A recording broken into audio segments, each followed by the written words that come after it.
Beleza, moçada? E Tudo aí, bem? professor? Hoje eu tô feliz, né? Aula do que mesmo? Essa daqui? Sistemas Sistemas digitais. digitais. Sistemas digitais, segunda-feira.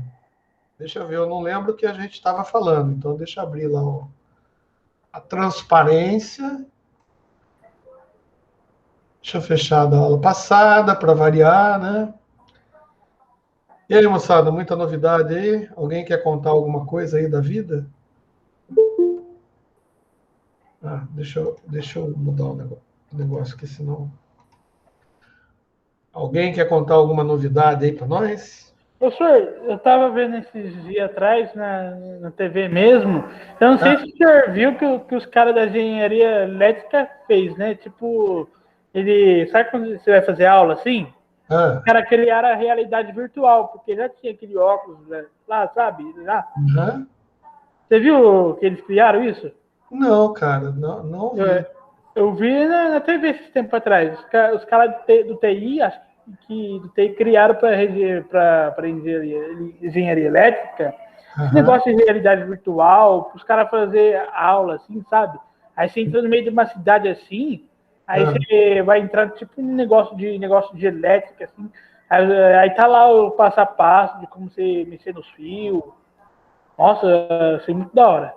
Eu não acompanhei, não. Mas eu imagino que seja, né? Porque a gente já tem tecnologia para fazer coisas super legais. Por exemplo, que nem essa aula que eu tô aplicando agora para vocês, vocês estão me vendo na tela, né, do computador, né?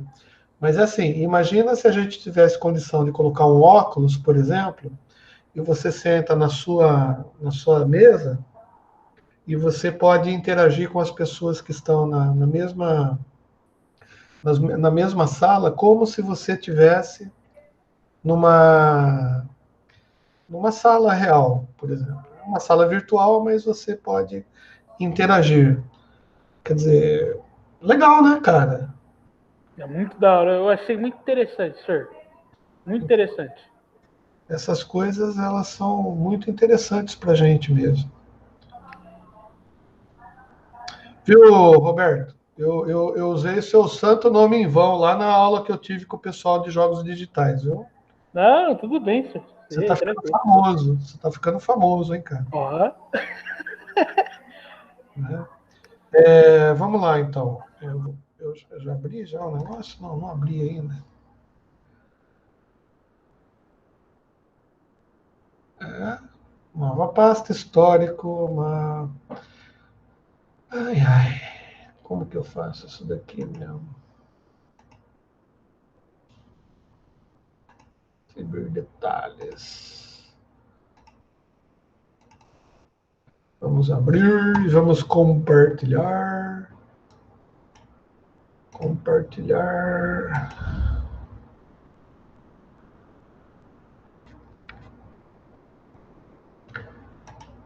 Nossa, vocês estão entendendo a bagunça que eu estou desenhando aqui para vocês?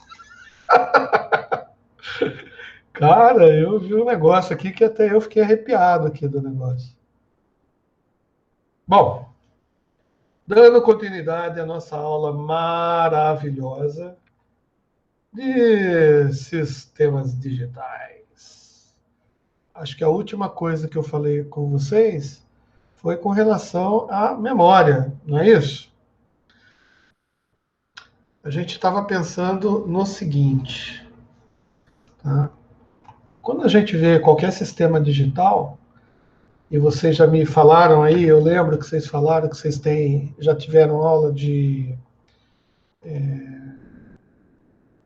organização básica de computadores, né? E linguagem de máquina. Então, daí já fica mais fácil para a gente entender onde a gente vai usar essas coisas. O pessoal está aí no chat aí, ninguém falou nada. Oi, tudo bem? Beleza? Então tá bom. Já tem alguém respondendo, está funcionando. Eu só queria ver se estava funcionando. Se alguém tiver alguma dúvida, câmbio já. Se alguém tiver alguma dúvida, por favor, é só colocar. Então, vamos lá. Num sistema digital, então, a gente estava vendo como que os bits, no caso, se comportam em que a gente chamou de barramentos, né? O que são barramentos, então? Barramentos nada mais são do que fios, tá? Paralelos, tá? Que ora ou levam dados, né? Ou de uma certa maneira vão identificar endereços de memória. E daí a gente começou a falar de endereço de memória, né? Daí eu estava falando o que é uma memória. Uma memória nada mais é do que um elemento computacional e um elemento digital, tá? Que, ah, em função de um controle, né, de um comando, você consegue fazer com que um dado que esteja na sua entrada seja armazenado. E eu lembro que eu falei na aula passada para vocês, tá, que um dos elementos básicos, né, que determina a memória, por exemplo, é o que a gente chama de flip-flop. Tá? Então, por exemplo, tem um flip-flop, que é o tipo D, e esse flip-flop, ele é o seguinte, ele tem uma entrada de clock, tá? Ou vamos dizer assim, não vou chamar de clock para não confundir a gente. Tá? Uma entrada que a gente chama de comando, tá? E a gente tem uma entrada de dados nele,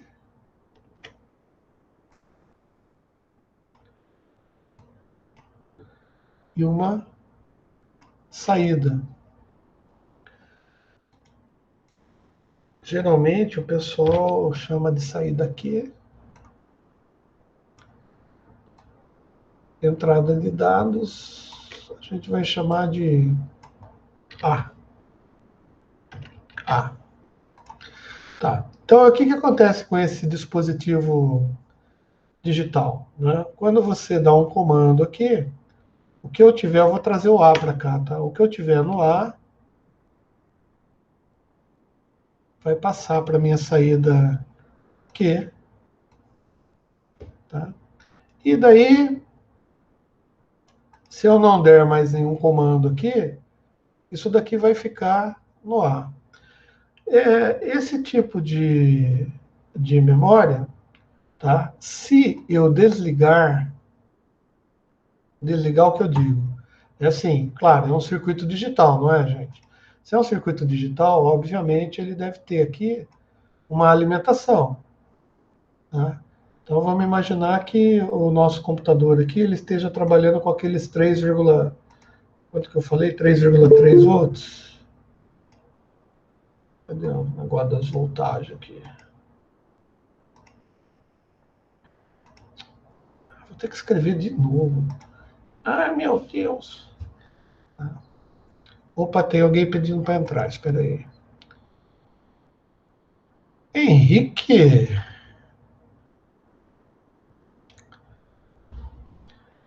Alô, alô, Henrique.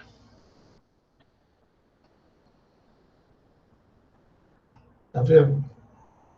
Esse que é o problema de não entrar com o negócio da fã, né? A gente atrasa aqui o negócio.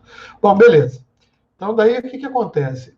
Cara, esse dispositivo eletrônico, de alguma maneira, ele tem que ter uma tensão de entrada aqui. Vamos imaginar que seja 3,3 volts. Tá? E a lógica que a gente está usando, tá, é uma lógica positiva. Deixa eu colocar aqui para ver melhor, né? Bom, significa dizer o quê? Cara, quando eu passo esse dado para cá, tá, ele fica aqui. Se eu não der nenhum comando, eu posso mudar ele daqui, que aqui vai ficar sempre em A. Eu posso mudar de novo, colocar um C aqui, que isso daqui vai. Né? Quando eu estou colocando C, A, B, são tempos diferentes do mesmo sinal, 1 ou 0. Tá? Ou seja, só vai ter na saída Q, né, do nosso circuito aqui, o dado de entrada quando eu der esse comando aqui. Bom, legal. Só que se a gente pegar esse flip-flop e a gente colocar ele como eu desenhei aqui, tá, em várias posições, vamos dizer assim, tá, eu estou simplesmente aumentando a quantidade de circuitos, tá? E se eu colocar o mesmo clock valendo para todos eles, o que vai acontecer? Mesmo comando, desculpe-me, mesmo comando para todos eles, colocados no mesmo momento, o que vai acontecer? O que eu tiver nessa entrada 1, que eu vou chamar de entrada 1, vai estar aqui nessa saída. Nesse caso, o que eu tiver nessa entrada, que eu posso chamar de 2, vai estar nessa saída. Tá? E o que eu chamar de 3 vai estar nessa saída. Então, aqui nada mais fiz do que transferir um dado que está na entrada para a saída de um dispositivo. Entretanto, tem um problema. Se eu, de uma certa maneira, tirar a alimentação aqui,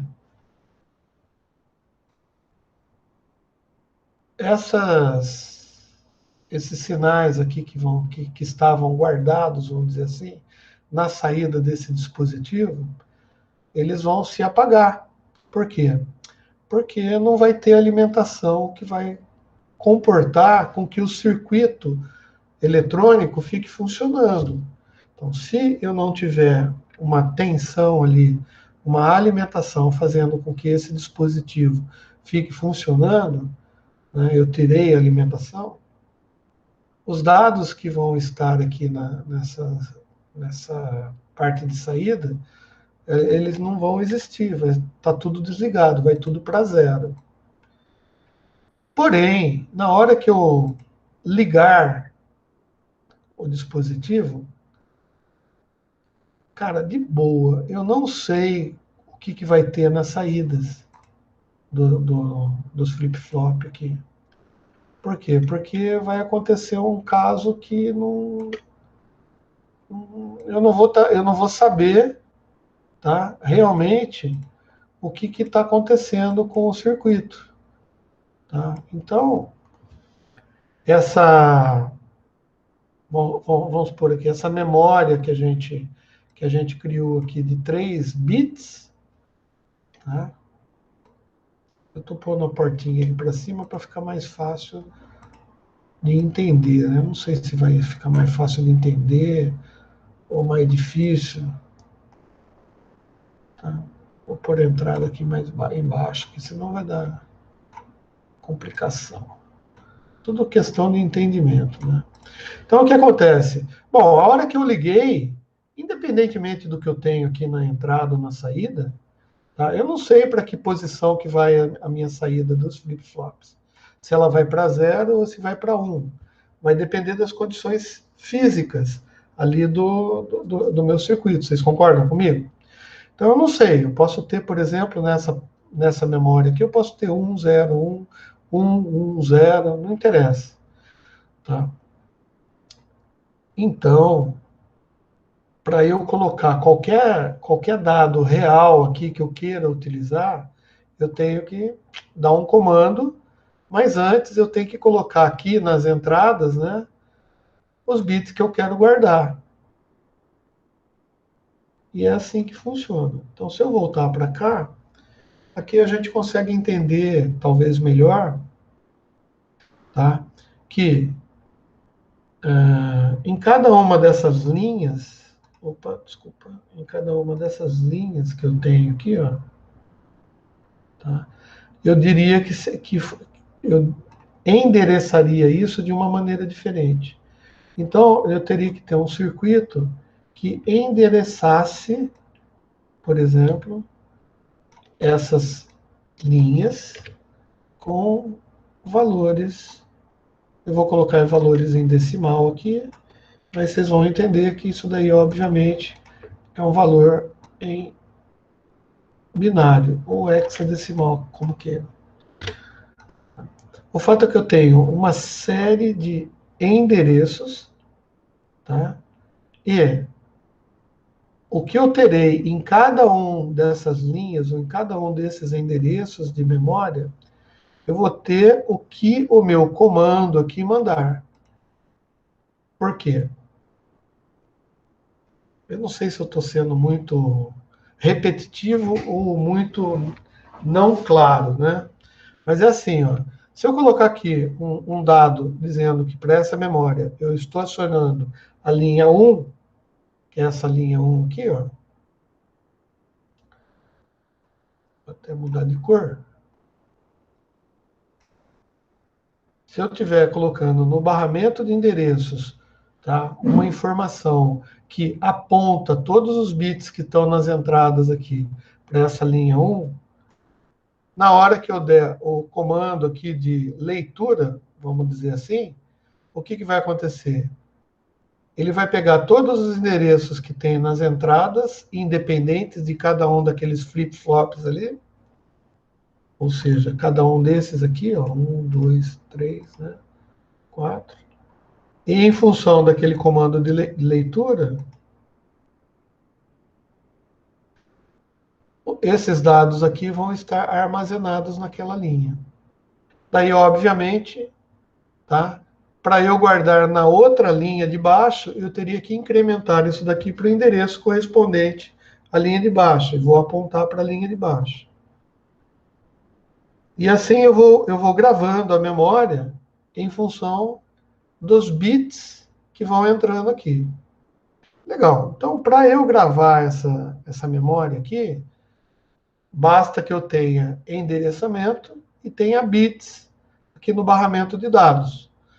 Tá? Que o controle de leitura esteja habilitado para que o que eu tiver nesse barramento esteja do lado aqui das memórias, tá? E que eu aperte aqui o controle de read, tá? E é assim que funciona para você gravar as coisas na memória. Novamente, se eu desligar essa memória, né, da tomada, o que, que vai acontecer? Todos os dados que estão aqui vão ser perdidos. Por quê? Porque eu não vou ter alimentação mantendo os níveis zeros e uns nos lugares que eu eventualmente queira. Legal. Quando eu ligo o meu sistema, eu vou colocar alimentação em todas esses pontinhos, vamos dizer assim, essas unidades de memória. E eu não vou saber qual que vai ser a situação da saída de cada uma delas. Ou seja, eu não sei qual bit que tem guardado nessa memória a hora que eu liguei o dispositivo. Não tenho certeza. Então, prudentemente, eu posso arranjar uma maneira de, antes de começar a trabalhar com isso daqui, arranjar uma maneira de zerar, por exemplo, os bits aqui. Ou simplesmente não ler nada, né? Porque se eu não sei o que está gravado aqui, não faz sentido nenhum eu ler isso daí. Por que, que eu estou falando isso daqui? Esse tipo de memória, tá? Ela tem uma característica. Qual que é a característica que ela tem? Eu posso identificar ou mandar o meu sistema ler o endereço que eu quiser dela. E eu mandar o sistema ler o endereço que eu quiser, significa que eu posso mandar, por exemplo, o sistema, pelo barramento de endereços, ler do endereço 1, depois eu posso mandar ler do endereço 4, depois eu posso mandar ler do endereço 2, depois eu posso mandar ler do endereço 5, tá? E esse tipo de leitura não é uma leitura sequencial, né? É uma leitura que a gente chama de randômica. Então, quando eu tenho uma memória que eu posso mandar ler, tá? o endereço que eu quiser, sem ter uma sequência certa, e eu posso buscar no endereço que eu quiser. Basta eu apontar para o endereço e dar um comando de leitura. No caso aqui eu vou dar de escrita, mas é uma memória que a gente chama de randômica. Ou o que a gente conhece por aí como RAM. Tá? É random. Bom, e uma das características que a gente percebe é que ela tem uma característica de volatilidade. Ou seja, é uma memória que quando a gente desliga o equipamento, tá, tudo que está gravado nela se perde. Por isso que ela chama de volátil. Legal. Daí você pode dizer assim, poxa, César, mas isso daí eu já tinha aprendido. Legal, você já tinha aprendido, espero que eu tenha só reforçado o seu prévio aprendizado, né?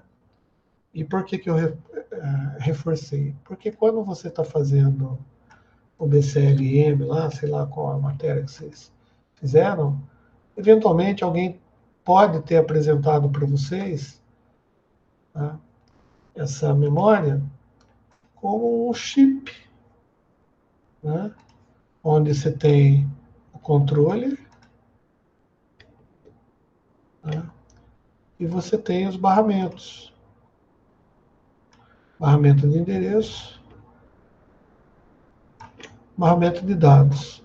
E, eventualmente, o pessoal tenha comentado, tá, que tanto o barramento de endereço, eles podem até, através da multiplexação por tempo, eles podem até compartilhar o mesmo barramento. Porque em tempos diferentes, você pode ter endereços e dados no barramento. Só que quando... e como que isso acontece? Bom, é fácil, né?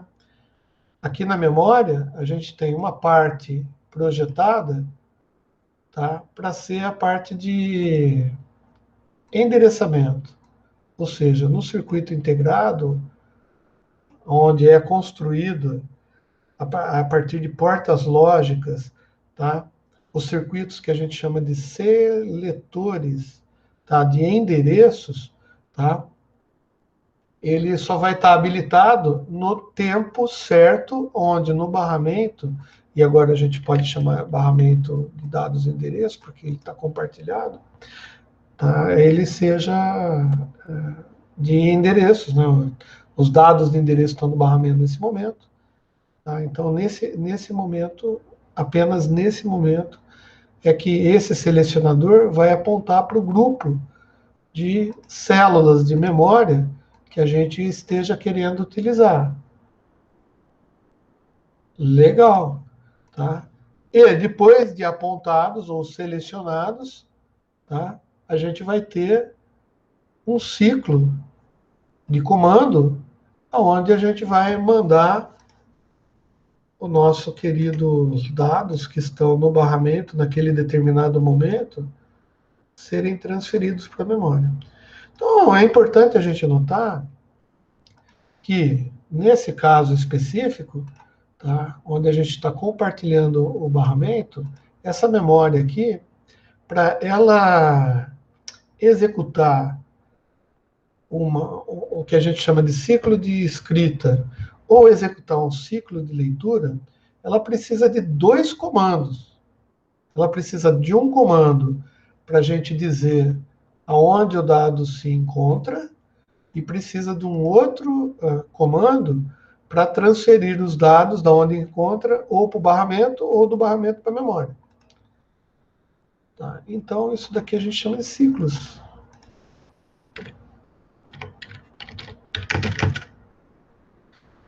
E em vez de comando, eu vou chamar de clock. Tá?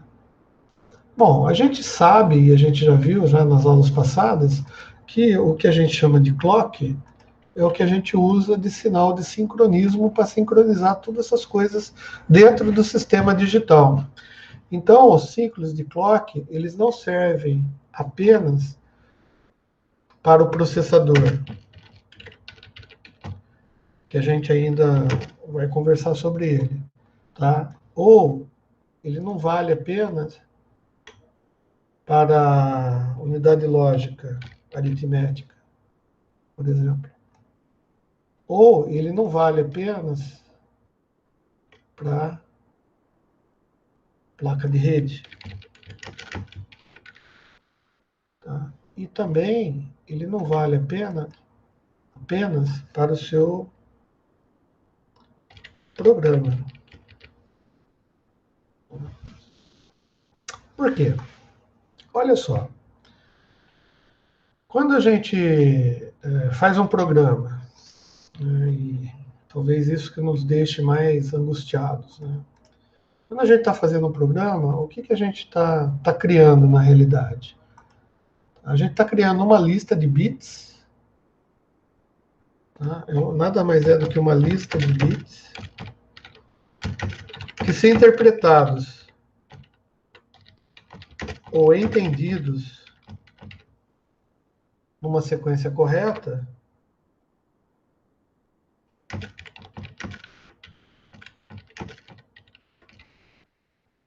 eles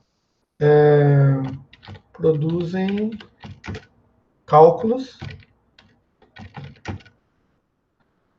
que fazem com que o computador, né, que realize algum trabalho. Aqui fazem cálculos que fazem uma tarefa. Legal. Mas veja bem, a gente tem vários níveis de programa, não é assim? A gente tem o programa que atua diretamente no hardware, tá? Por exemplo, o assembly. Tá? A gente tem programas que tem alguma linguagem de programação que é intermediária.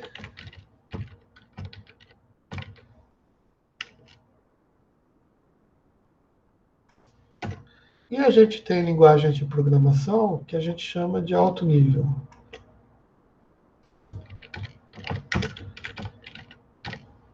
Por exemplo, se você estiver programando em C, né? Quando você vai lá, você coloca, sei lá, main, void, abre parênteses, tá? Escreve um monte de coisa lá que você acha que tem que fazer, tá? Põe ponto e vírgula no final e volta. E retorna nada, né? Porque o void é nulo, né? Mas beleza. Quando você está fazendo isso, a sua linguagem de programação, por enquanto, é um monte de caractere ali que você escreveu. Só que aqueles caracteres, eles vão ser não interpretados, eles vão ser entendidos e codificados, tá, para um outro tipo de bits. Então, assim, se você escreveu em C++, você vai ter que pegar lá e vai passar por o que é o GCC lá, compilador, nem lembro, montador, não sei o nome que se dá para isso, tá? Mas o fato é que você vai passar isso daí por um software, vamos dizer assim, que vai interpretar e entender o que você colocou lá e vai colocar isso daí em numa linguagem, vamos dizer assim, intermediária.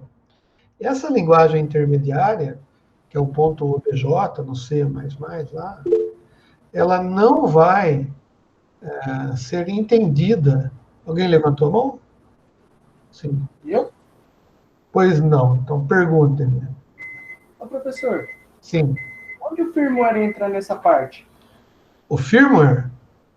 Isso. Tá. Então vamos lá.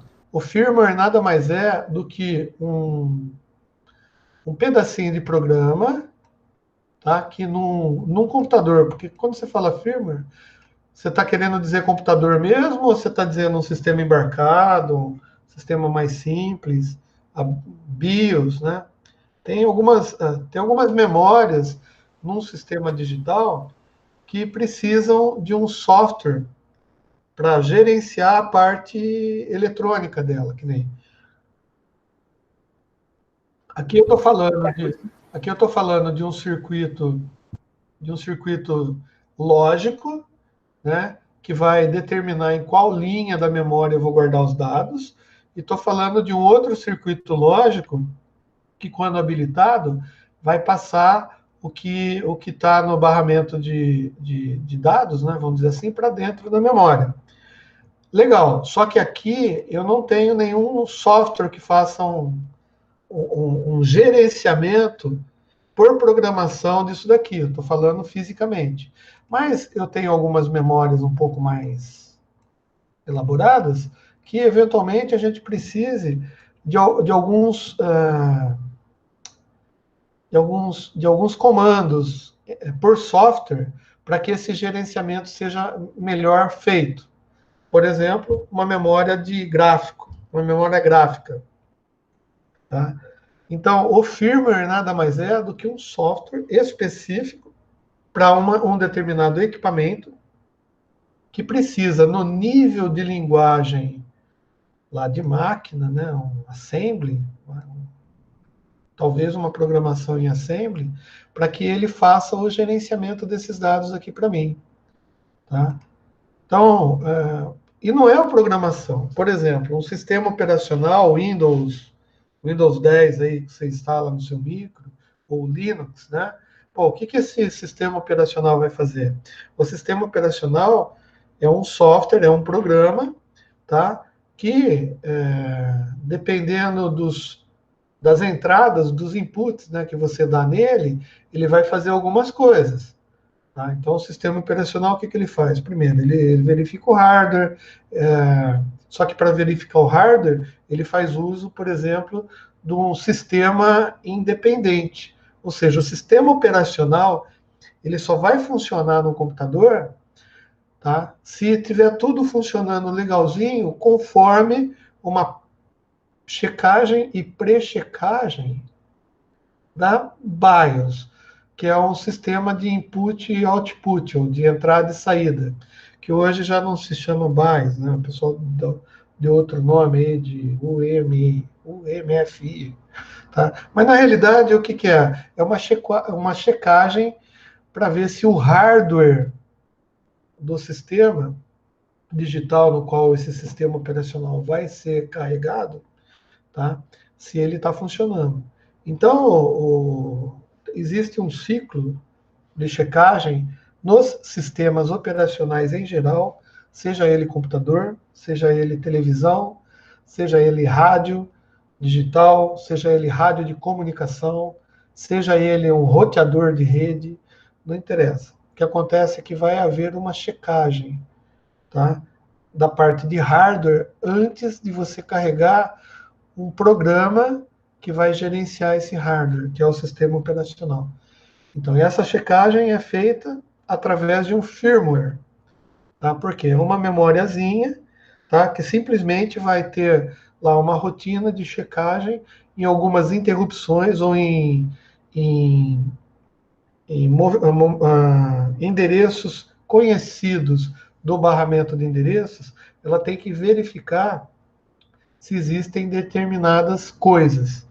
No computador, que é o que a gente mais conhece, esse firmware, ou esse BIOS, né, o BIOS, o que ele vai fazer? Ele vai checar se você tem memória, se você tem placa para vídeo, se eventualmente você tem placa para rede, se eventualmente você tem teclado, que é entrada e saída de informação, vamos dizer assim, para o sistema.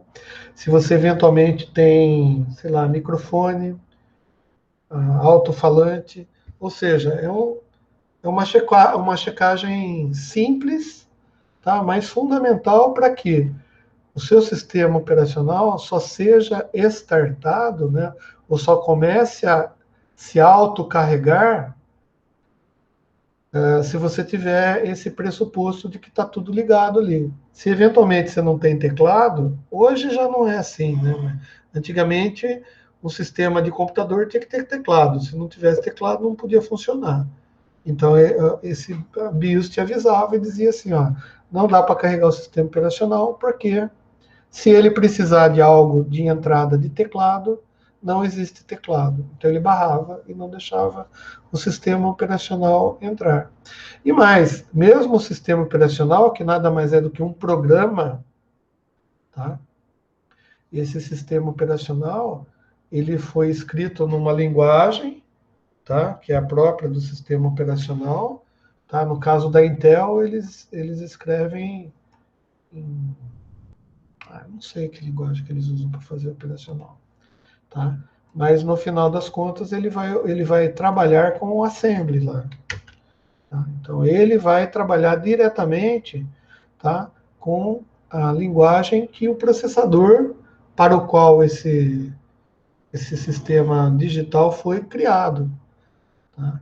Então, você, se for um Intel, ele vai ter um sistema operacional que vai traduzir, né, todos os comandos que o sistema operacional precisa dar para uma linguagem assembly do i9, por exemplo. Se for a AMD, tá, vai ser uma programação mais para o processador AMD.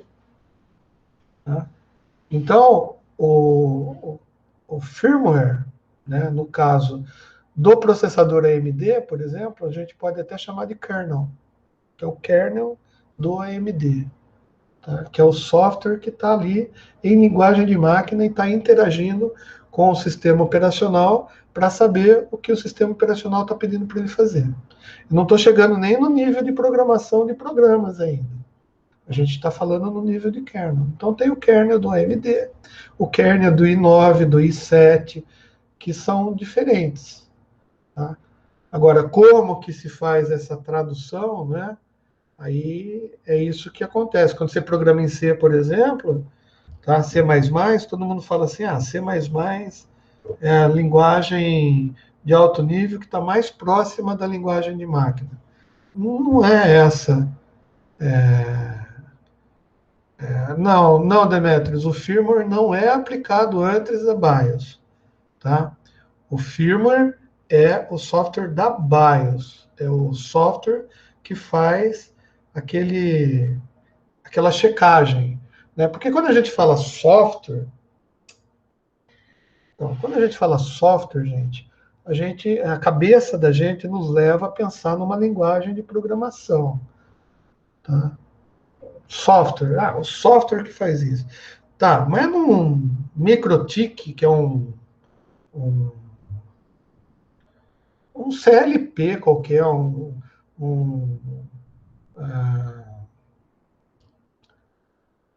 nossa senhora, codificador lógico programável, né? Um chipzinho lá, que vai fazer, por exemplo, um pooling numa empresa, tá? A partir de você colocar alguns comandos, tá, nas portas lógicas lá, e você injeta, por exemplo, numa memória manualmente, comandos, tá? Isso é um software, cara. Tá? Por exemplo, é que a gente sempre lembra de programação, pô, em Python, né? Cara, Java, C, né? Visual C. Não é assim que o negócio funciona. Porque para chegar lá na máquina, a máquina tem que entender o que você está falando aqui em cima, né? E as linguagens de programação nada mais são do que sequências, né, de rotinas e subrotinas ou funções e métodos que você cria para facilitar a vida da sua comunicação com a máquina. Mas a máquina só entende na linguagem da máquina. E isso tudo tem que ser super sincronizado e organizado. Então, voltando, Demetrio, o firmware é um programinha muito simples que eventualmente pode ser programado, né, dependendo do dispositivo digital, até manualmente, e você vai lá e você incrementa. Você dá um clock em cada comando que você quer que entre na memória. Tá? É que a gente está vendo memória e a gente só está vendo a primeiro tipo de memória que tem. Mas a gente vai ver que essa memória que a gente chama de RAM, ela não é utilizada para guardar coisas como acontece no nosso pendrive. Então, o nosso pendrive já é um outro tipo de memória, tá? E nessa memória do nosso pendrive, a gente diz que é uma memória não volátil. E o que é uma memória não volátil? É que quando você tira a alimentação dela, tá? Ela consegue registrar, ou ficar registrado dentro dela, a situação que você colocou, o 0 e 1 que você colocou lá. A ponto de que, se você alimentar ela novamente, você não tem aquela bagunça toda de saber se o bit é 0, se o bit é 1. Por quê? Porque ela própria já vai te dizer, não, aqui eu tinha guardado na minha célula um 0. A outra célula vai falar, não, eu tinha guardado um 1, e assim vai. Todos os bits de um pendrive, quando você os grava, né, ele vai ficar ali. A BIOS é uma memória desse tipo. Só que o firmware é exatamente a programação para que ela funcione. E como que é a programação? Hoje, tá, o tipo de memória que a BIOS usa, o MFI usa, tá, é um chipzinho bem pequenininho, com pouca capacidade de memória, tá, nos computadores, mas ali a tecnologia que eles usam é a EEPROM, tá? EEPROM é um tipo de memória. Depois a gente vai ver, vou classificar todas essas memórias para a gente relembrar, né? EEPROM é uma memória que é apagável, ou seja, você tem condição de apagar, tá? E reprogramar o programinha que vem ali, tá? Mas uma vez colocado o programa, tá? Que a gente chama de firmware, tá? Quando você alimenta ela, na hora que você coloca lá os 12 volts, os 5 volts, tá? Ele já começa a fazer o programinha rodar. E o que esse programinha faz? Na linha 1, por exemplo, do programa diz assim, checa para ver se tem tal coisa em tal lugar. Linha 2 do programa, checa para ver se tem outra coisa em outro lugar.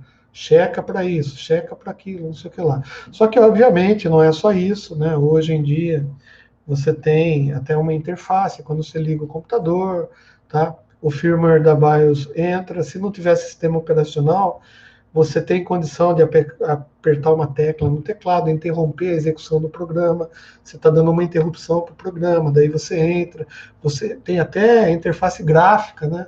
O cara consegue colocar para você uma interface gráfica com uma foto, ou seja, os programinhas, eles vão evoluindo, só que para evoluírem os programas, você precisa de mais espaço de memória.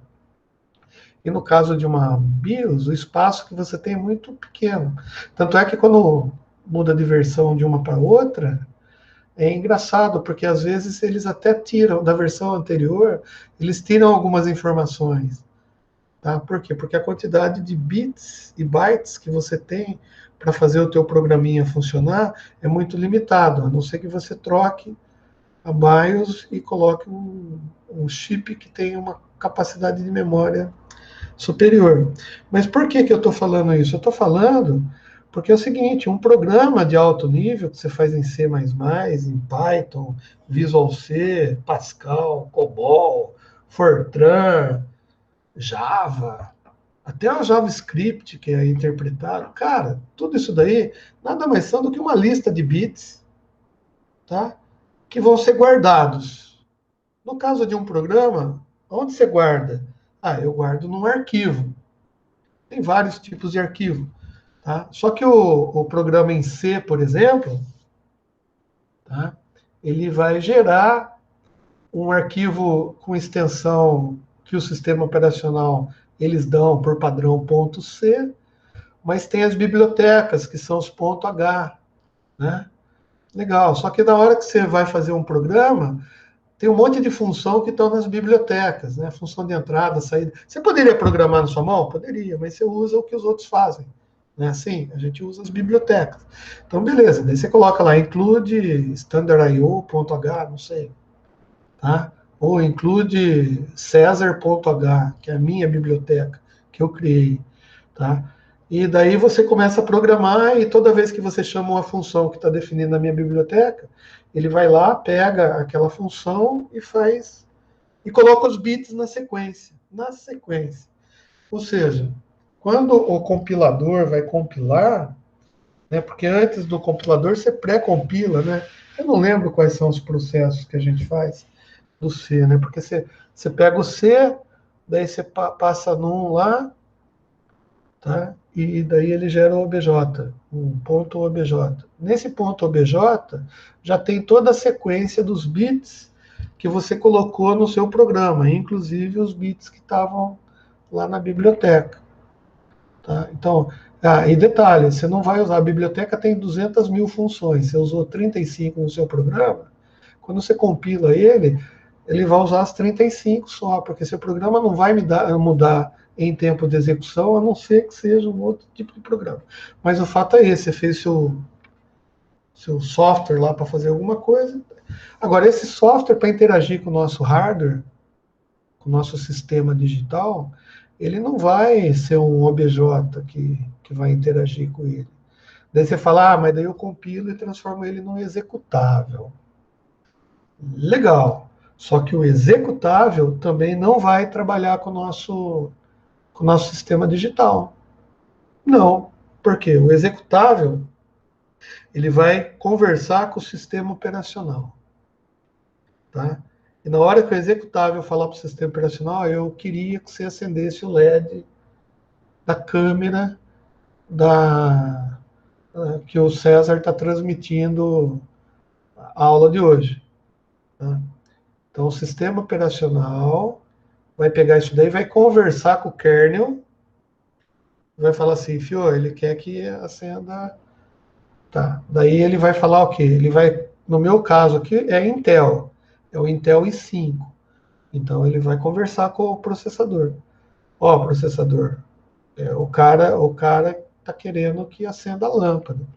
Daí o processador vai entrar, vai ver, tá? E vai mandar bits nas linhas dos barramentos de dados.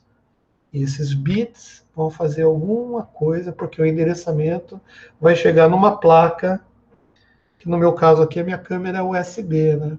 Então, daí ele vai chegar numa placa, numa parte do circuito lá, que tem um protocolo de comunicação com a câmera USB, e ele vai setar um bit num lugarzinho lá, e esse bit vai chegar na minha câmera aqui, e a câmera vai entender que é para acender a luzinha.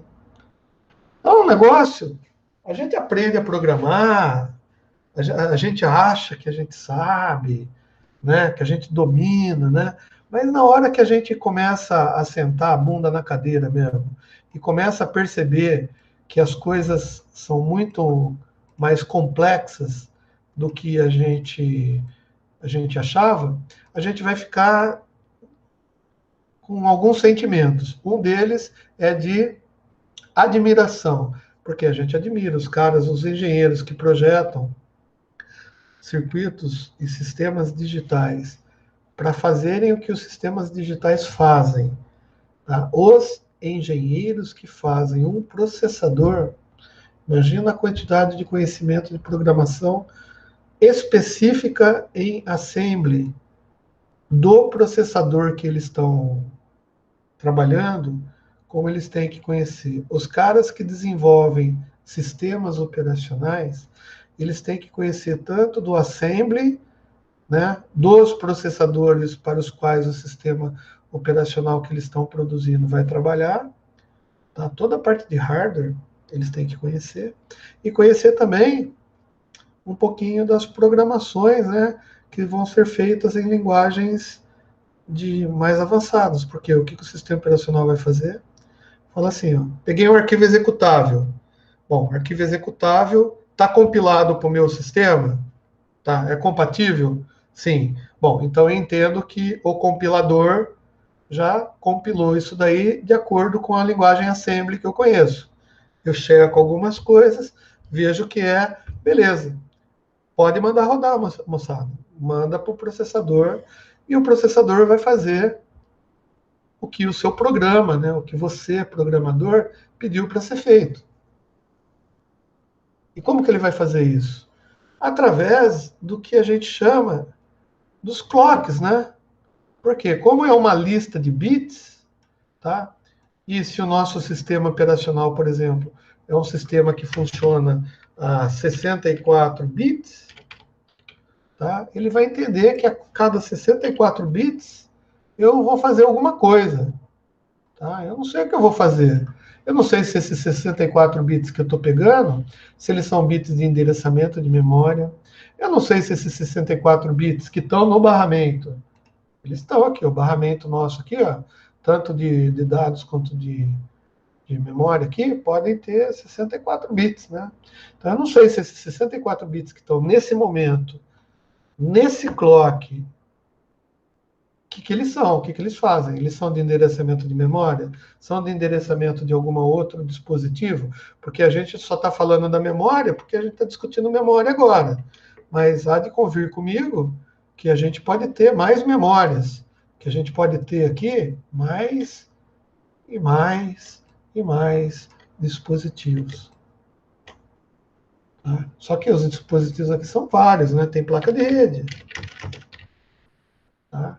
A gente tem módulo Wi-Fi, tá? A gente tem... O que a gente tem? Vídeo, placa de vídeo, tá?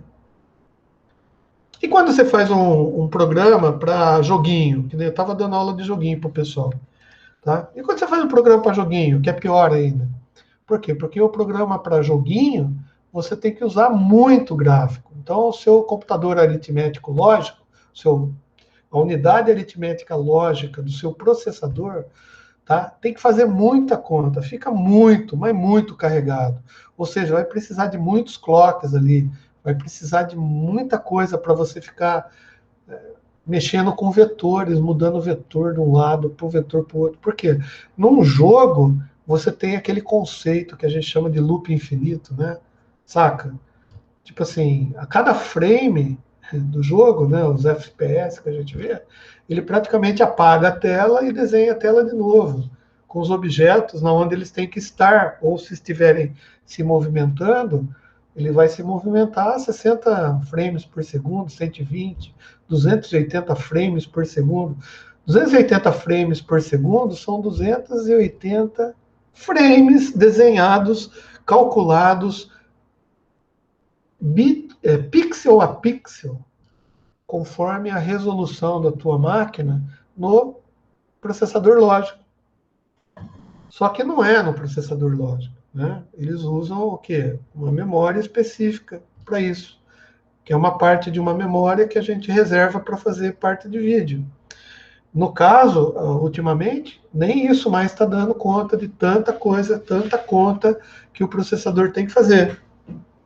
Tá? E daí o que eles fazem? Eles fazem uma placa específica para vídeo. Tá? E mais, o sistema operacional, quando ele pega esse programinha, que é um joguinho executável que você fez, tá? Que também vai abrir mão de várias chamadas de bibliotecas e de arquivos que são memórias também, né? Porque não sei se vocês perceberam, né? Mas o arquivo, qualquer arquivo gerado, é uma memória. Então, o arquivo nada mais é do que uma memória. Então, quando você faz um programa e grava isso num arquivo, o arquivo é a memória. Tá? Bom, mas daí o que eles fazem, então? O sistema operacional, quando pega um programa de joguinho, ele vê, ele sabe, pelos comandos ali que você deu, né? Pela lista de bits lá, ele sincroniza e vai lendo, né? Daí ele começa a ler e fala assim, cara, isso daqui é cálculo de pixel em tela, com FPS, com som, Dolby Stereo Hi-Fi. Meu, isso daqui eu não vou mandar pro Intel i9 não, cara. O sistema operacional faz isso. Ele fala assim, cara, eu vou mandar para a GPU lá da NVIDIA, tá? Que é um processador gráfico da NVIDIA. Então, daí ele desvia. No endereço de memória, em vez de ele colocar para ir para o processador lógico aritmético lá do Intel, para fazer as continhas e dar o resultado, tá? Não, ele manda para o processador lá da placa de vídeo, da NVIDIA, da Radeon, sei lá de quem. Tá? E é esse processador que vai fazer, a partir desse momento, tá? Esse processamento. Então, mas por que eu estou falando isso daí? Porque eu queria falar do clock. Tá? Hoje, os sistemas digitais... Viu, Demetrios? Eu não sei... dá um ok aí se eu conseguir explicar o que é firmware, para você entender. Porque eu já não sei, cara. Eu falei tanta bosta aqui que eu não sei nem se o que eu estou falando já está certo. Tá? Dá um ok aí para mim aí. Você está vivo? Tá escutando? Aí eu já dormiu, já, calma.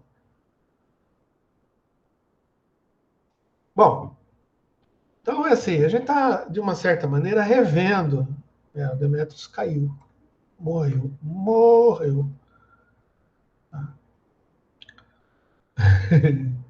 Então, aperta o dedo aí, filho. Eu tava comendo, né, seu tranqueiro? O cara fica tendo aula e o cara fica, em vez de prestar atenção na aula, não, o cara fica comendo hambúrguer, né? Daí você pede pro cara ligar e falar um ok aí, ele vai lambuzar o teclado, né? Daí tem que limpar a mão, ir na cozinha, pegar o guardanapo. É complicado, eu sei que é. Mas o fato é assim, conseguiu entender o que é lá o firmware? O que a gente chama de firmware? Legal. Mas, daí voltando, né? O que a gente estava pensando aqui? A gente está pensando nas memórias, nos tipos de memórias que a gente tem. Tá? E eu já falei um tipo que é volátil e de acesso randômico. Tem algumas memórias que elas não são tão voláteis e elas têm acesso sequencial, por exemplo. Tá? O que é uma memória de acesso sequencial? Tá, uma memória de acesso sequencial é que para você pegar o que está lá no endereço 6, necessariamente você tem que passar pelo endereço 1, 2, 3, 4 e 5. Tá? Então, para você tirar um dado do endereço 6, você tem que tirar o dado do endereço 1, guardar em outro lugar. Tirar o dado do endereço 2, guardar em outro lugar. Tirar do endereço 3, guardar em outro lugar. Tirar do endereço... até chegar no endereço 6, pegar esse dado, guardar no lugar que você quer, que você precisa, porque você está usando ele, e daí você pega todas aquelas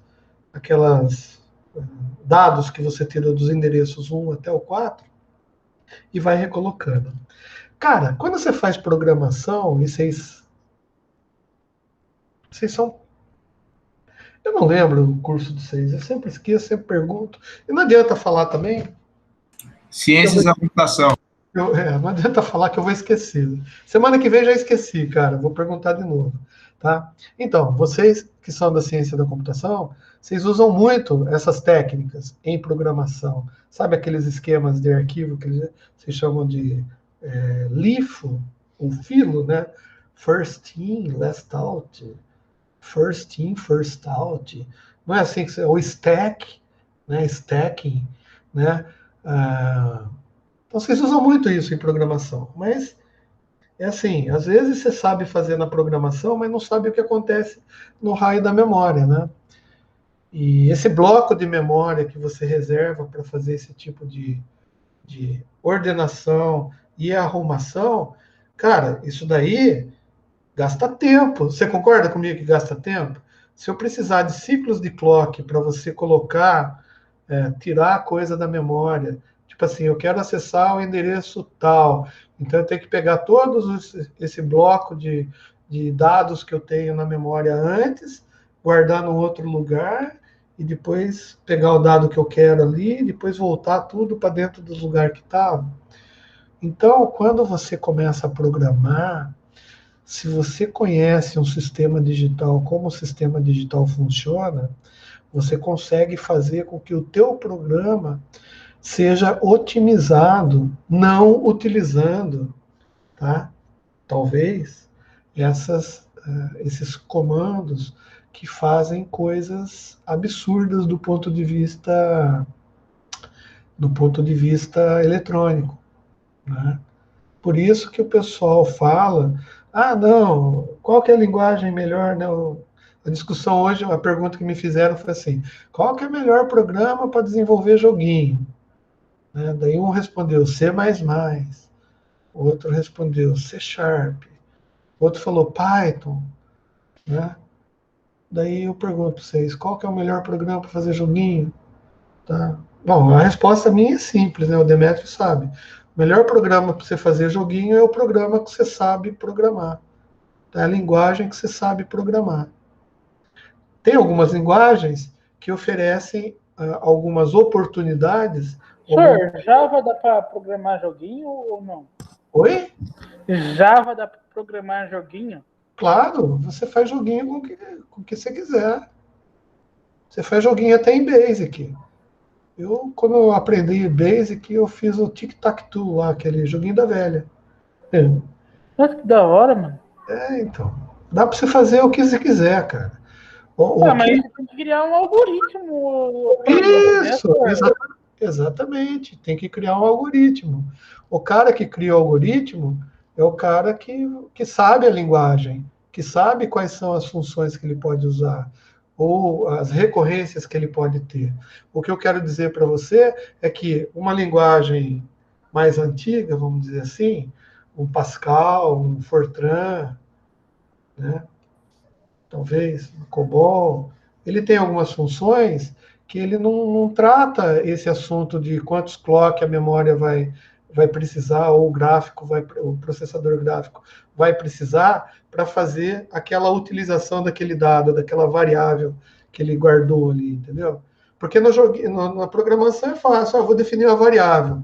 Pô, é muito simples você sentar atrás do computador e falar assim, var, né, César, e dou um valor de igual a 285. É muito fácil fazer isso, né? Mas como que isso que você colocou var, né? Var igual var César igual a 285, tá? Pô, o que significa isso lá no hardware? O que significa isso no sistema digital? Significa que você está reservando uma área de memória, tá? Que você está dando um endereço mesmo, físico, um endereço, porque você está dando um nome, esse nome vai ser traduzido numa área lá de endereço. Tá? E como você colocou que a variável vale 285, tem linguagem de programação que assume que você está dizendo que o César vai ser uma variável do tipo inteiro. Beleza. Só que lá na frente, quando você vai executar isso lá no seu sistema operacional, ou no seu sistema digital, que é mais importante, tá? Quando você vai carregando a lista de bits que está saindo do joguinho, o seu sistema operacional está lendo aquilo, está traduzindo, está passando lá para o assembly do 386, que realmente ele vai pegar um bloco de memória, que é um bloco de memória desse aqui, ó, tá? Da RAM. Por que da RAM? Ah, porque, bom, primeiro que a RAM é uma das memórias mais rápidas que a gente tem, tá? Porque ela é acesso aleatório, você dá o endereço, ele já sabe. Tipo assim, eu vou colocar o César, aquela variável que eu chamei de César, aqui. Ah, então vai lá e põe. Acabou, não tem que tirar nada, não tem que pôr nada, ele vai só colocar aqui, ó. O 285 está aqui, ó. Já coloquei. Ah, mas e se eu precisasse tirar o do endereço 0, endereço 1, endereço 2, endereço 3, endereço 4, para colocar o César, o 285 aqui, e depois trazer tudo de volta. Olha a quantidade de ciclos de clock que o teu programa está usando. Então, você não sabe, né, como que o programa faz. Não, então é melhor você pegar uma linguagem que seja mais próxima possível da linguagem de máquina. Por isso que os caras falam assim, então é melhor programar em C, tá? Ah, por quê? Porque o C está ali perto. Não, não é que o C está ali perto. Ele tem algumas funções que proporcionam que você faça uso dos bits ou manipule os bits de uma maneira um pouco mais sob o seu controle. tá? Tipo assim, você não está deixando que alguém faça isso para você. Quando você programa em Visual C, por exemplo, você já está deixando que a Microsoft faça isso para você. Tá? Quando você define lá, né, Visual C é da Microsoft, né? Então, eu acho que é Visual C++, C Sharp, sei lá. Deve ser. Tá? Visual Basic. Ah, não interessa. Tem uma aí que é da Microsoft. Daí você coloca lá, você está deixando que o programador que descreveu as metodologias e os métodos que você vai usar para conversar com o seu kernel lá embaixo, lá na parte. É ele que define. Então, por isso que tem linguagem que algumas pessoas falam assim, essa linguagem C Sharp, né, Jean? É isso aí, C Sharp da Microsoft. Então, algumas linguagens são mais rápidas, outras linguagens são menos rápidas, tá? Daí o cara fala assim, que nem... Tem uma discussão lá que eu tive uma vez. Não, foi com o Demetrius lembra também, porque ele está fazendo aula lá do pessoal de joguinho, né? Tipo assim, eu falei que Assembly é mais lento do que C++. Daí o cara falou assim, mas como assim é mais lento? Né? Porque a ideia que você tem, fala assim, pô, Assembly você está trabalhando com aqueles comandos lá. Mas o lento que eu disse não é o lento na execução, é o lento na programação, no tempo que você leva para fazer um programa. Tá? Como a linguagem C já tem um monte de biblioteca, você não precisa fazer tudo do zero. No Assembly não tem biblioteca, você tem que pôr na mão. Desloca de registro, desloca de memória para registro, de registro para memória, faz a soma, guarda no registro, passa para memória. É assim que você faz. Tá? Então, dificuldade de programação em Assembly é maior do que a dificuldade de programação em C. Então, para você desenvolver um software e que você queira que seja rápido em execução, tá? Você usa a linguagem C, porque o C é mais fácil. Mas se eu não souber C? Tudo bem, então eu faço em Java. Né? E se eu não souber Java? Sei lá, inventa um aí. Cara, linguagem de programação, a cada momento da nossa vida aí, cara, surge mais do que morte de Covid, para vocês terem ideia. Entendeu? Cada dia tem um cara fazendo um negócio de programação diferente, tá? O cara, pô, até o web, meu, o cara faz o HTML, daí o nego faz o CSS bonitinho, daí já vem um e fala assim, mas esse CSS está faltando isso que lá, então eu vou fazer um framework. Daí ele faz um framework para você, daí ele cria um SAS, CSS, isso que lá, CSS, né? Ou seja, daí você pega a página, meu, você vê um monte de coisa que você não entende. O cara faz bootstrap. Daí você fala assim, cara, que loucura, meu. Né? Que loucura isso. Por que o cara fez isso? Daí você vai ver, não, ele fez, mas aqui daí ele quis ajudar tanto. Sabe aquela vontade que vocês de TI têm de querer ajudar a gente, né? De fazer, tipo assim, não, eu vou facilitar a vida, cara. Puta, eu só vou pôr isso daqui só para melhorar a tua vida. Entendeu? Porque vocês acham que vai melhorar a vida do cara. E realmente, do ponto de vista dos caras que fazem esses frameworks, né, melhora. Tá? Que nem você fazer programação no Notepad usando HTML ou no Dreamweaver ou Mozy da Adobe, o Mozy é muito melhor, né? Você faz tudo lá, você tudo what you see is what you get, você pega tudo. Cara, beleza. Só que você vai ver o código. Você fala assim, meu, para que tanta coisa aqui? Tem até a data de nascimento do tio do cara que desenvolveu a parte de não sei o que lá, e ele coloca um monte de diretório, um monte de... Beleza, você fala, fiz uma página HTML. Cara, daí você imagina o que o browser não tem que conversar com o sistema operacional da tua máquina para entender o sistema... para o sistema operacional entender o que o cara da Adobe queria dizer com aquilo, né? Às vezes, para colocar um quadradinho no meio da tela, meu, o cara usa 400 linhas de código, né? Daí o browser vai ler aquilo lá, né? Ele vai falar para o sistema operacional, o cara está pedindo para você colocar um quadradinho aqui, não sei o que lá, né?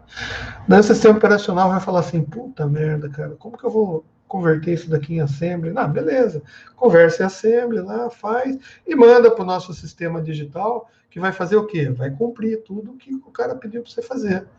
Né? Ou seja, vai desenhar o quadradinho, vai pedir para pintar o quadradinho. Só que para fazer isso, quantos ciclos de clock que o cara vai usar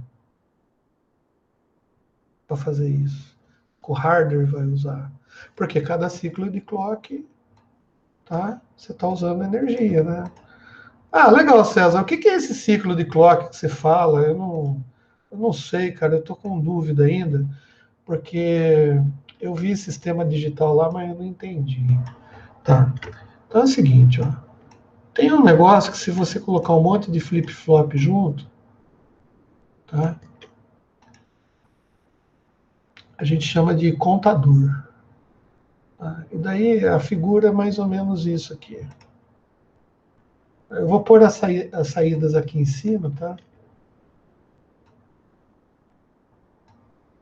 Como que funciona um contador? Tá? Contador. Ah, o contador é assim. Eu posso pegar... Ah, deixa eu fazer rápido, vai ficar uma bosta aqui, mas vocês vão entender. Eu vou pegar isso daqui e fazer isso daqui. Tá? Eu pego, tá, a saída uma saída do flip-flop aqui e coloco como o clock da outra. Ou seja, quando isso daqui mudar, tá, né, isso daqui vai mudar também. E quando isso daqui mudar, isso daqui vai mudar. Só que isso daqui só vai mudar quando isso mudar. Isso só vai mudar quando isso mudar. Ah, isso vai mudar. Ah, então como que funciona assim? Bom, isso funciona da seguinte maneira. Vamos imaginar que tudo está com zero. Legal. 0, 0, 0, 0, 0. Quando eu enfiar um clock aqui, um comando aqui, isso daqui vai para 1. Tá? Então ficou 0, 0, 0, 0, 1. Tá? Aqui não mudou ainda. Por quê? Porque esse daqui é sensível só à descida desse daqui. Legal. Quando eu der outro clock aqui, esse vai para 0. Legal. Então, se esse vai para 0, deu uma borda de descida aqui, esse vai para 1. Então vai ficar 0, 1, 0, 0, 0. Ou seja, 0, 0, 0, 1, 0. Opa, 1, 0 em binário é 2. Tá? Mas beleza, esse daqui não foi para baixo, não mudou nada aqui. Se eu der um outro clock aqui, o que vai acontecer? Esse daqui que estava em 0 vai para 1. Então vai ficar 1, 1, 0, 0, 0. Ou 0, 0, 0, 1, 1. 1 é 3.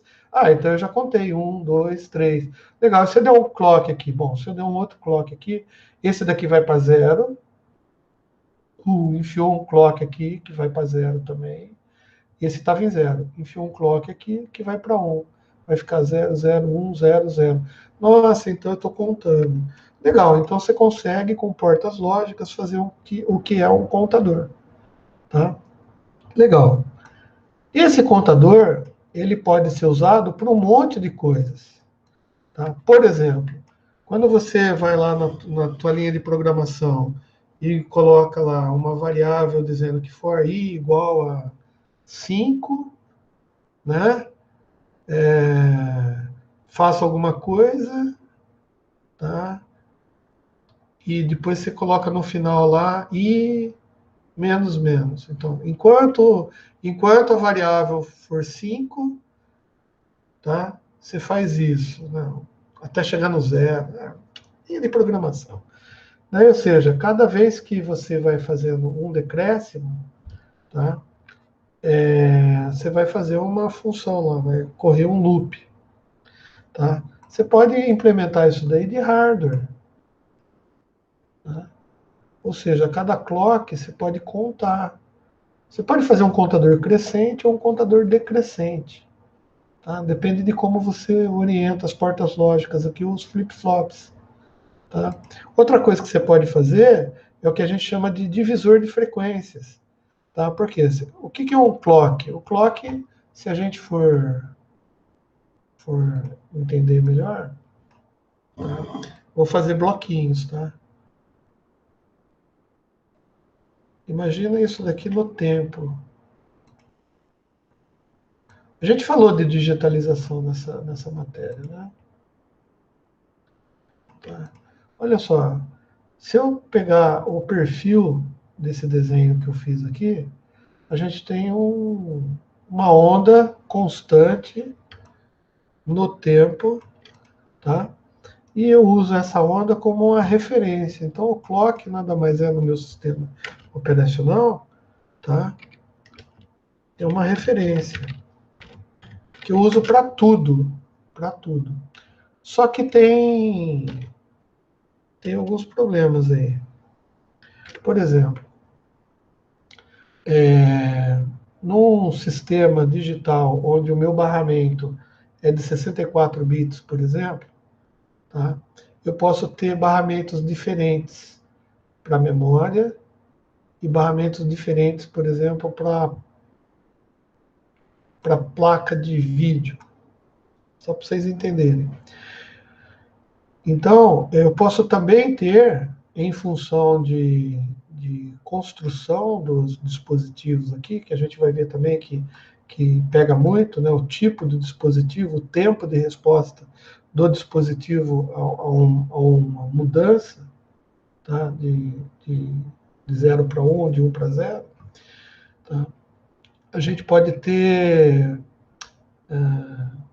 diferentes clocks para o barramento de memória, por exemplo. Então, eu posso ter um clock, uma frequência de sequência aqui para o barramento de memória, e posso ter uma frequência diferente para fazer as execuções das funções lá no meu processador, por exemplo.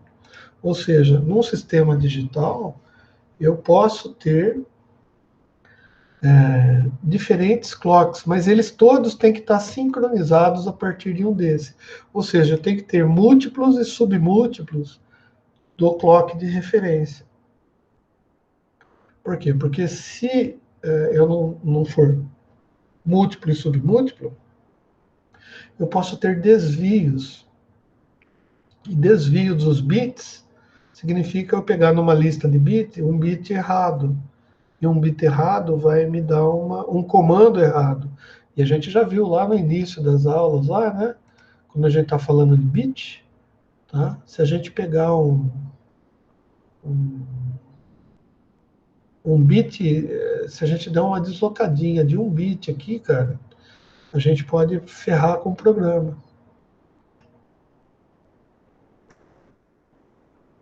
Beleza? Tá. Então, é assim. O que eu vou fazer na aula que vem? Só para vocês. Professor, deixa eu fazer uma pergunta. Então, esse número que você mostrou de bits, ele tem que ser juntinho, né? Não pode ser separado. Sim, não. Porque senão dá problema, dá algum erro assim? Não, ele pode ser separado desde que você saiba, né? Porque o que é um bit separado, uma palavra separada da outra? Uma palavra separada é um momento onde você não está mandando nada, você concorda? Concordo. Tá? Então eu mando 8 bits, depois eu não mando nada, depois eu mando 8 bits, daí eu não mando nada. Eu mando bits. Então, isso daí é um tipo de comunicação também. Eu posso mandar separado. Só que o cara que está recebendo, ele tem que saber qual que é o momento que começa a palavra, o momento que termina a palavra. Concorda? E detalhe, ele tem que arranjar um jeito de saber se está chegando mais outra palavra ou não.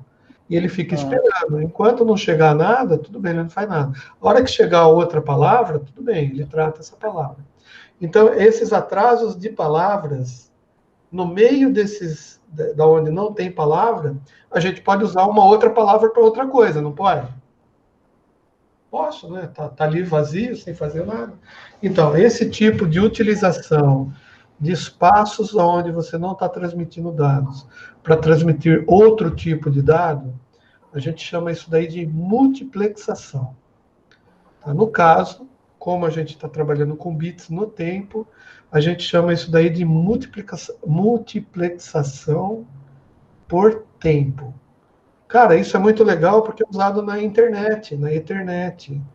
essa plaquinha de rede que a gente tem. Tá? Ele não manda todos os bits toda hora, tudo juntinho. Ele dá umas paradinhas para que os outros computadores consigam conversar entre si. Se todo mundo, Entendi. se todo mundo falar, tá? Num software que eventualmente você fizer, se ele for se comunicar com outro software, tá? Você vai ter que cuidar, você pode ter que cuidar disso, tá? Do fluxo de dados entre o software que você está no seu servidor, por exemplo, e o software que está na outra máquina que a gente eventualmente possa chamar de cliente. E os seus sistemas digitais das duas máquinas vão ter que entender, tá? Essas separações das palavras, esses tempinhos que você tem, que dá, entendeu? Entre você mandar uma coisa e o seu software esperar para o cara responder. Tá? Num jogo, por exemplo, você dá um tiro, estoura a cabeça do cara. Como que você vê que estoura a cabeça do cara? Porque o cara lá, né, o computador de lá, mandou uma informação para você que a cabeça do cara estourou. Você vê a cabeça do cara estourando. Tá? Mas isso é controle de fluxo. E isso acontece nos nossos sistemas digitais, principalmente lá entre a memória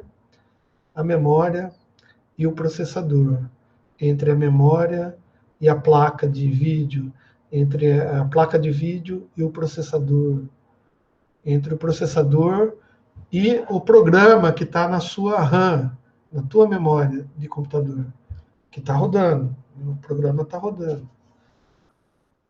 Né? Bom, resumo da ópera, é por isso que a gente precisa conhecer um pouquinho de sistemas digitais, porque vai facilitar muito a vida nossa de programador. Porque se a gente souber como um sistema digital funciona, a gente consegue fazer programas específicos para que esses sistemas digitais sejam acionados da maneira mais ordenada e de uma maneira mais rápida, para que ele faça o que a gente quer que ele faça de forma mais tranquila. Tá? Então é assim, eu proponho a vocês, tá, uma reflexão maior sobre essa parte de programação. Né? E sempre dizendo, cara, sempre quando alguém ensina alguma coisa para você, cara, pode acreditar que por trás daquilo que o cara falou, tem 580 milhões de outras coisas, que às vezes ele não fala. Mas não é que ele não fala porque ele não sabe, ou porque ele não quer falar. Bom, pode ser, um monte de coisa eu não falo porque eu não sei. Agora, tem um monte de coisa que não dá para falar, porque o conhecimento, talvez, né, a gente faz um julgamento, né? Tipo assim, eu imagino que vocês tenham conhecimento até determinado nível, tá? E daí eu tento chegar nesse nível, né? Porque se eu cobrar muito mais, talvez, né, não seja conveniente. Por outro lado, também, vocês, por gentileza, né? Eu vejo que às vezes o pessoal fica puto da vida. Mas, o César é muito lerdo. Porra, lá no curso que eu fiz no Senai, no curso que eu fiz no Senai, eu já estava já estava vendo o tipo de confecção de circuito integrado, né? As técnicas de integração, né? E o César ainda está lá na memória, cara, ele não saiu de memória ainda. Não é que eu não saí de memória, não, gente, é que vocês estão tendo um monte de outros conhecimentos que pode não parecer que tem a ver com memória, mas tem, tá? E a ideia é essa, é ajudar vocês a completar o curso, um conhecimento amplo.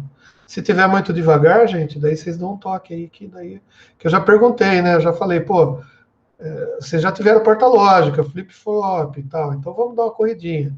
Memória, talvez vocês já tenham tido também, né? Tipo classificação de memória, memória RAM, memória ROM, memória EPROM, né? EEPROM, SDRAM, e aí vai, né? Beleza? Qualquer coisa vocês dão um toque. Vou parar de gravar, mas como sempre, ainda ficarei para as lamentações sexuais.